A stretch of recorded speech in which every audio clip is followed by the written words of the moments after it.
Elijah Monroe stood tall, dressed in a crisp navy suit that hugged his athletic build.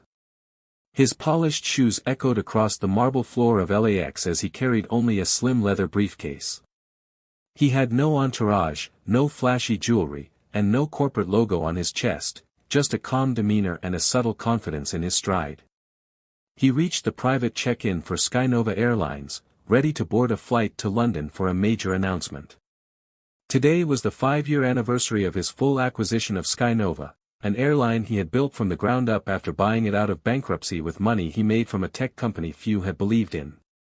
A blonde woman behind the counter glanced up as he approached.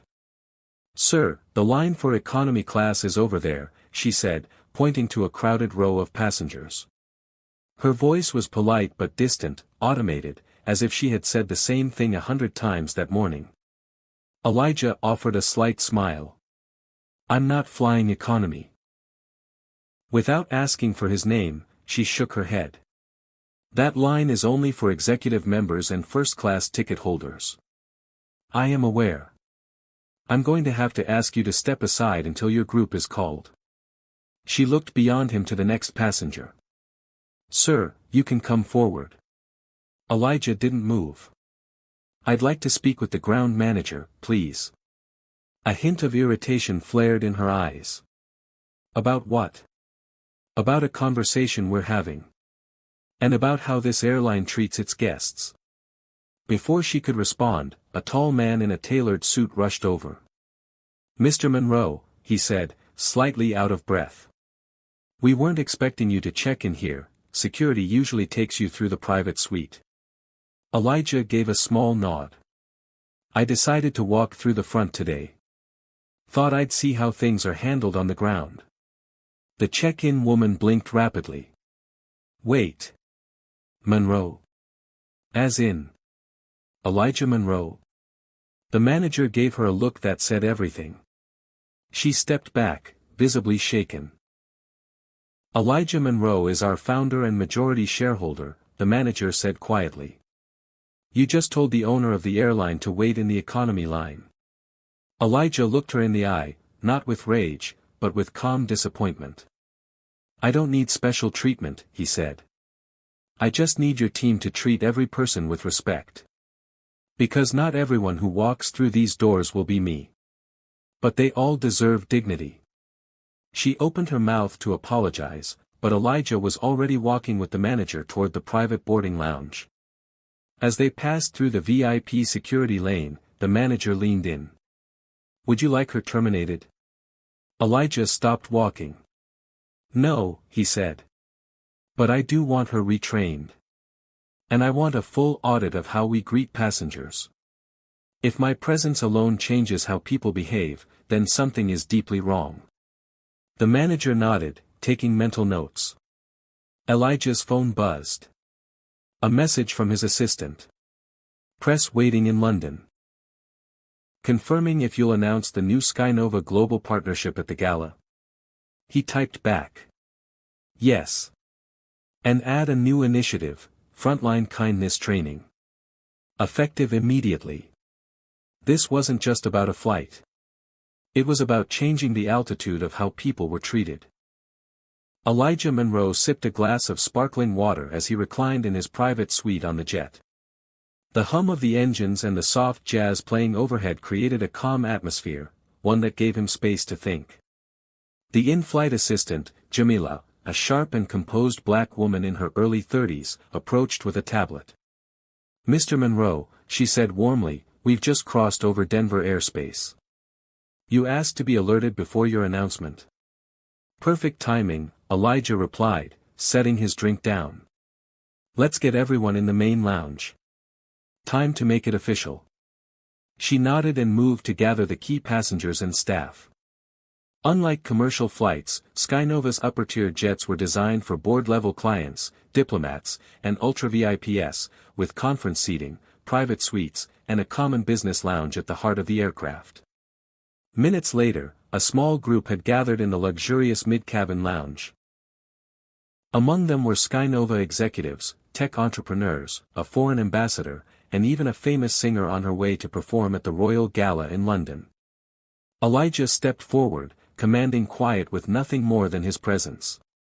"Thank you for joining me," he began. "Some of you know me. Some of you may not. I'm Elijah Monroe, and I founded SkyNova not just to be an airline, but to change the way we fly." There were murmurs of recognition. A few gasps. One man visibly sat up straighter, clearly realizing who he had been casually sitting near. "We're entering a new era of expansion," Elijah continued. "Tonight, I'll be announcing our partnership with 11 global carriers, allowing SkyNova to launch our first transatlantic luxury eco routes.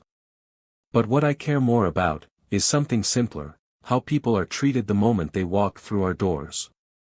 He let the silence hang before continuing. "This morning, I was told to wait in the economy line. By someone who didn't ask my name, didn't scan my pass, and didn't offer basic courtesy. I wasn't offended. I've been through worse. But I realized, if that's how I was treated, imagine how others are treated every day." Jamila looked on, visibly moved. Elijah raised a hand. "That's why, starting today, I'm launching a company-wide initiative, Altitude of Respect. Every SkyNova employee, from baggage handlers to top execs, will be trained not just in efficiency, but in dignity. In kindness. In recognizing humanity, not just ticket class." A few executives looked uneasy. Others nodded solemnly. The ambassador clapped once, followed by the singer. Soon, the room echoed with a gentle wave of applause. "And just so you all know," Elijah added with a grin, "this policy applies to me too. You see me walking through the terminal in jeans and a hoodie, better believe I'm still watching." Laughter broke the tension.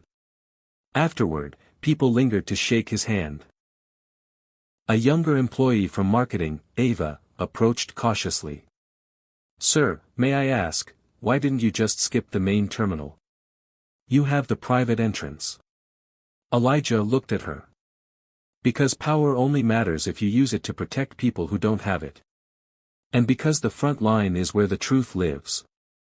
That's where culture begins, or breaks." Back in LAX, the check-in clerk from earlier sat in the break room, staring at her tablet. A company-wide email had gone out.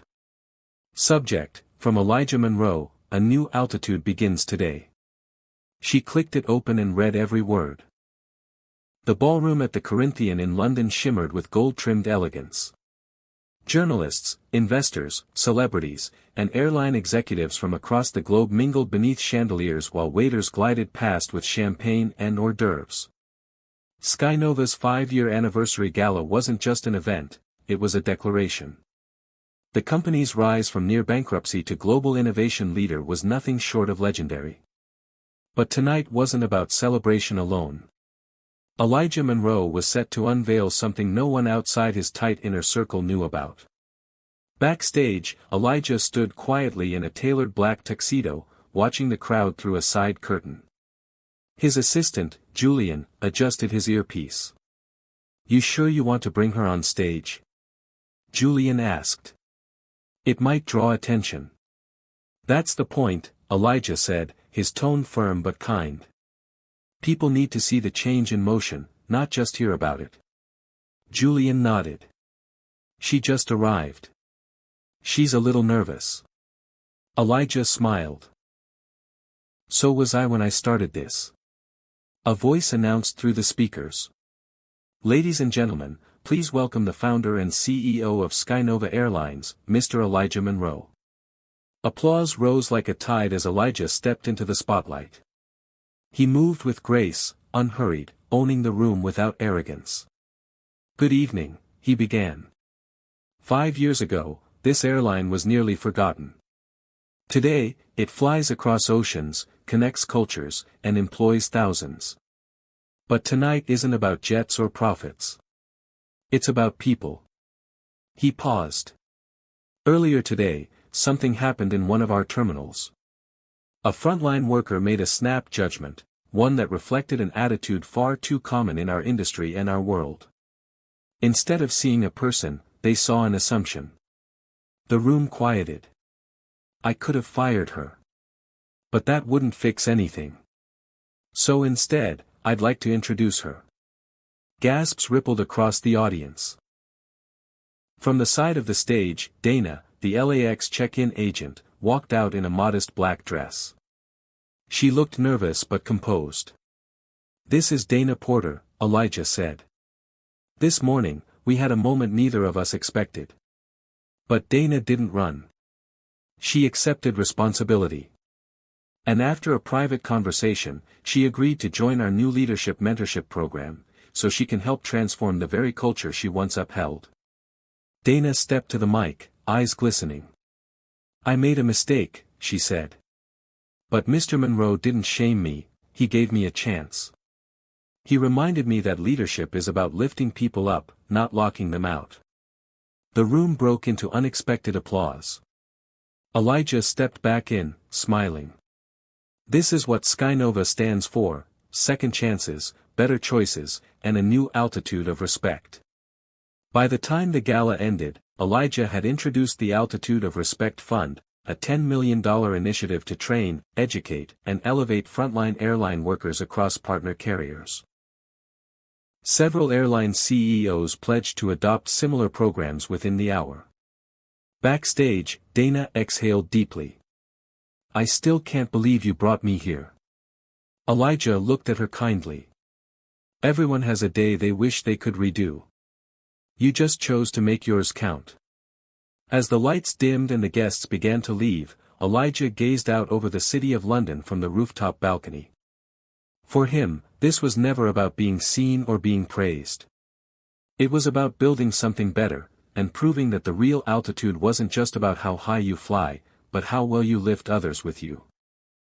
A week after the London Gala, Elijah Monroe boarded a routine flight back to New York. No private jet this time. He wanted to sit among the people, unnoticed, and see if the Altitude of Respect initiative was already shifting the culture. He wore jeans, a gray hoodie, and a baseball cap pulled low. He looked like any traveler, tired, casual, blending in. His first-class seat was already assigned, but he had intentionally checked in at the gate rather than the private lounge. He stepped into the line. This time, something was different. The gate agent, a young man with a bright smile and natural hair, looked up and greeted him without hesitation. "Good evening, sir. First-class boarding hasn't begun yet, but if you'd like, we have seating nearby for early guests," he said. Polite. Neutral. No assumptions. Elijah smiled beneath his cap. "Appreciate it." He moved aside and sat quietly, listening as the agent offered the same kindness to others. An elderly couple confused about boarding groups, a mom traveling solo with two restless toddlers, and even a grumpy businessman yelling into his Bluetooth headset. Everyone was treated with dignity. On board, Elijah took his seat, 1A, and settled in. Just as he began reading a report on his tablet, he noticed someone being escorted into first class by a flight attendant. It was his mother. "Mom?" He stood up, surprised. She beamed. "Well, I told your assistant I wanted to see what all the fuss was about with your fancy planes." Elijah laughed. "You ambushed me. Boy, I raised you. That gives me permanent access." She sat beside him as the crew settled everyone in. A few passengers noticed their exchange but didn't make the connection. To them, it was just a son laughing with his mother. As the plane taxied, Elijah leaned over. "You know, I almost gave this whole thing up 5 years ago. Too much pressure, too much doubt. But something about this, building something meaningful. It kept me going." His mother looked at him gently. "Because deep down, you've always known what matters most. Not money. Not applause. But impact." As the plane ascended into the night sky, the captain's voice came through the intercom. "Ladies and gentlemen, thank you for flying SkyNova. We'd like to extend a special welcome to one of our founders, who's flying with us today, not in the cockpit, but in seat 1A. Mr. Elijah Monroe, we appreciate your vision and your leadership. Gasps and whispers rippled through the cabin. Heads turned. A few passengers in first class looked shocked. One even mouthed, "That's him." Elijah stood briefly and gave a modest wave. The gate agent from earlier, who had now moved into crew rotation, peeked through the curtain, stunned. The businessman from earlier, who had been curt with the staff, lowered his sunglasses and stared at Elijah as if seeing him for the first time. Elijah sat back down, unbothered. His mother grinned. "Guess the cat's out the bag." "Didn't plan on it," Elijah said. But sometimes, the message spreads itself. By the time the flight landed, passengers exited with newfound respect. The businessman approached the gate agent from earlier and apologized for his earlier tone. The mother of two thanked the crew personally. The ripple had begun. 2 weeks later, Elijah Monroe stood once again at the bustling entrance of Terminal 4 at LAX, wearing the same gray hoodie and jeans he had worn the last time he was mistaken for someone who didn't belong. This time, he wasn't there to fly. He was there to observe. Not from the comfort of a boardroom, or the sleek interior of a jet. But from the floor, from the same place the problem had begun. He tucked his ID badge into his pocket and walked toward the check-in counters, watching interactions between staff and passengers. No cameras. No media. Just people doing their jobs. And he noticed the difference. The same check-in desks that once echoed with tired indifference were now filled with renewed energy. Smiles. Eye contact. Listening. There were still long lines, and the occasional frustrated customer, but the tone had changed. The air felt lighter, more human. At the SkyNova Premier check-in, a new employee, a young Latina woman named Gabby, was speaking kindly to an elderly black man traveling alone. "No worries at all, Mr. Simmons," she said warmly. "I'll help you print a fresh boarding pass and get you an escort to the gate. You're in good hands."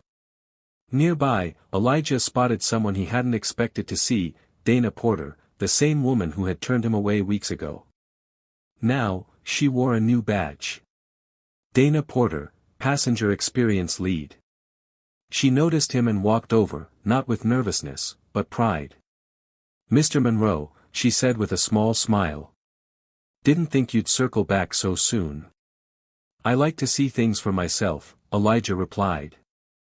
Dana gestured around the terminal. "It's working. The training, the message.